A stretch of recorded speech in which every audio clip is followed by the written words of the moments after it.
Nessa nossa análise, a gente vai mergulhar fundo na estrutura complexa do nosso eu de hoje em dia. Um eu que, vamos combinar, parece cada vez mais fragmentado. A gente vai se basear no trabalho de Helder Ferreira para explorar as três grandes forças que moldam quem a gente é. As correntes profundas do nosso inconsciente, o peso do ambiente ao nosso redor e, claro, o espelho onipresente do mundo digital. Para começar essa conversa, nada melhor que uma provocação clássica. Essa frase do Nietzsche, lá de 1883, já nos joga no meio da questão, né? Ela convida a gente a pensar sobre autotransformação, sobre ir além do que a gente é. É o ponto de partida filosófico perfeito para a nossa jornada. E aí, trazendo para um olhar mais atual, a pesquisa do Ferreira meio que aterrissa essa ideia no campo da psicologia. Aquela superação do Nietzsche aqui vira uma questão de percepção e interação. Ou seja, a nossa capacidade de mudar e de se adaptar ao que está em volta é isso que define a vida. E é aqui que a gente chega no ponto central, sabe? A gente vive a crise do eu fragmentado. No mundo onde tudo passa por telas e algoritmos, aquela sensação de ser uma pessoa só, uma identidade coesa, parece que está se dissolvendo. A grande pergunta é: quem somos nós no meio de tantos reflexos? Para a gente começar a entender essa fragmentação, o primeiro passo é olhar para dentro. A primeira grande força que nos constrói vem do nosso mundo interior, ou inconsciente.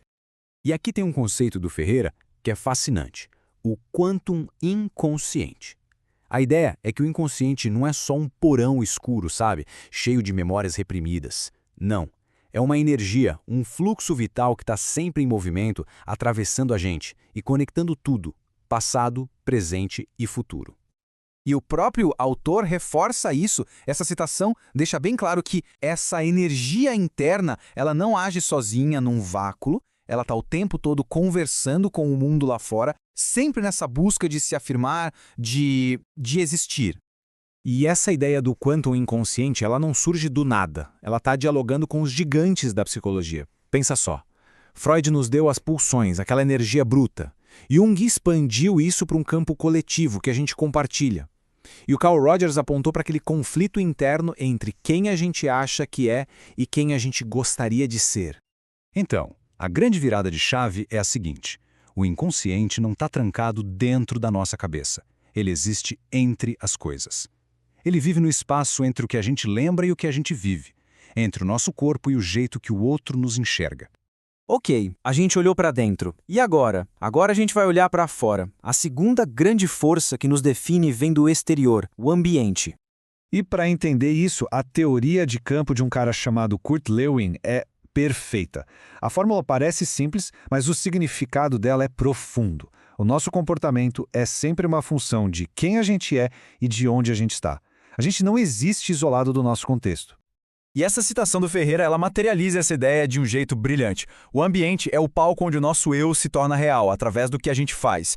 Sem uma ação concreta no mundo, nossas ideias, nossos desejos, eles ficam só como fantasmas na nossa mente.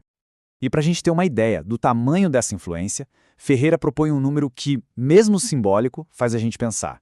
Apenas 59% do que acontece na nossa vida estaria sob o nosso controle direto, e os outros 41%. Bom, é o ambiente, são as outras pessoas, é o imprevisível. Isso nos convida a ter um pouco mais de humildade, né? Para fechar essa parte, tem essa metáfora que é muito poderosa. A casa não é só um lugar físico, é a nossa primeira estrutura de crenças. E quando a gente sai dela, a gente carrega essas paredes invisíveis para todos os lugares, sempre tentando recriar aquela segurança no mundo. E depois do ambiente físico, a gente chega, onde a gente passa boa parte do tempo hoje em dia, né? Vamos falar sobre o novo grande palco da subjetividade, o novo espelho da nossa era, o digital. Pensa na tela do celular ou do computador. A ideia central aqui é que essa tela se tornou uma espécie de inconsciente coletivo, só que visível. É ali que a gente projeta, em tempo real, nossos desejos mais profundos, nossas ansiedades, nossas fantasias, para todo mundo ver. E claro, essa análise conversa com o que outros grandes pensadores já disseram. Sherry Turkle, por exemplo, nos alerta sobre essa solidão na hiperconexão.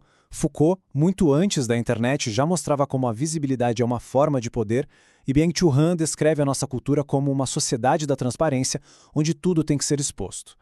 Quando Ferreira fala em afirmar tudo o que sentimos, isso no mundo digital ganha uma proporção absurda, né? As redes sociais viraram esses confessionários públicos, onde aquilo que antes era reprimido, agora é postado, compartilhado, curtido.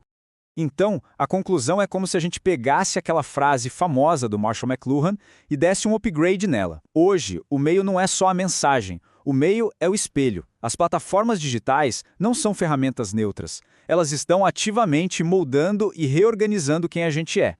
Certo. Então a gente viu o que vem de dentro, do inconsciente, o que vem de fora, do ambiente, incluindo o digital.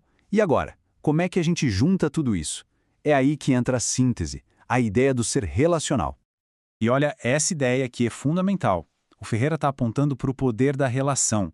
É no encontro com o outro que a gente tem a chance de se integrar, de curar nossas falhas, mas é também no conflito com o outro que a nossa autoimagem pode se quebrar. A relação é ao mesmo tempo espelho e abismo. E tudo isso nos leva para a tese central desta análise. A nossa subjetividade hoje se apoia numa estrutura tripla. Primeiro, o campo interno do inconsciente, dos desejos. Segundo, o campo externo do ambiente, onde as coisas tomam forma. E terceiro, o novo campo de espelhamento e amplificação, que é o digital. Essa é a essência, a parte poética e poderosa de toda essa perspectiva relacional. É uma síntese que nos lembra que não somos entidades isoladas. Tudo que somos é campo. Tudo que sentimos é relação. E tudo que a gente cria é um eco do encontro com o outro. Mas beleza, entender tudo isso é uma coisa, e a outra é, o que a gente faz com isso? Para não ficar só na teoria, o Ferreira nos deixa com um chamado para a ação. Entender essa estrutura complexa não é para ser um exercício passivo. É um convite para a gente agir no presente e assim construir o amanhã que a gente deseja. E a gente termina com uma pergunta para que toda essa análise vá para o campo pessoal. Como é que essas três forças, o inconsciente, o ambiente e o digital, se relacionam para construir quem cada um é hoje, nesse exato momento? É uma reflexão para levar daqui para frente.